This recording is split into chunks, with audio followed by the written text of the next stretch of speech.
El Niño జయంగా కరువు వస్తుంది, జనానికి కటకట కాలం వస్తుంది కావచ్చు అనుకున్నారా అంతా. రైతన్నలు ప్రతిరోజు ఆశగా ఆకాశం దిక్కే చూసేది. మరి ఆ అన్నదాతల ఆర్తనాదం వానదేవుని మనసును కరిగిచ్చిందో, లేకుంటే మన మైక్ టీవీలో ఆడిన కప్పతల్ల ఆట చూసి కనికరం కలిగిందో.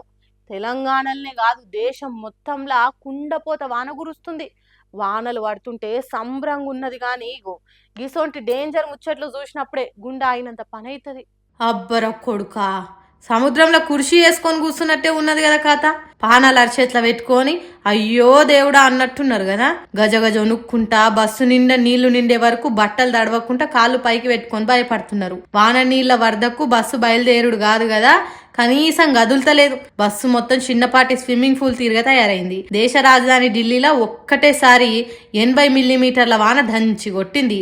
ఆకాశంలో ఉన్న నీళ్ల తిత్తులు ఒక్కసారి పలిగి మీద పడ్డట్టు అయ్యే వరకు వరదలు సునామీలా తిరిగొచ్చినాయట.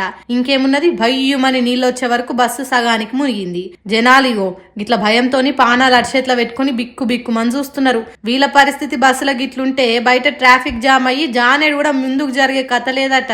ఢిల్లీలో కొన్ని ఏరియాలల్లా 100 మిల్లీమీటర్ల కంటే ఎక్కువ వాన కురిసిందట. ఆ దండి వానలకు గొంతుల ఎలక్కా ఇరికినట్టు ఎక్కడికక్కడ ట్రాఫిక్ జామ్ జరిగి నరకం చూసిండ్రట జనాలు. గంటల కమానం గీతిరుగా బస్సులల్లనే గడిపిండ్రట. బయటికి దిగి ఎట్లనైనా ఇంటికి చేరుకుందామంటే వరద రువ్వడిగా ఎక్కడ తేలేది తెలియకుంటున్నదట.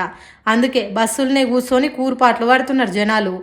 ఎప్పుడు ముంగటికి కదులుతాయో, ఏ టయానికి ఇంటికి చేరుతామో క్లారిటీ లేకుండా ప్రయాణం చేస్తే మస్తు గోసుందనుకుంటే ఈ వీడియోను సోషల్ మీడియాలో సొక్క తిప్పుతురు జనాలు.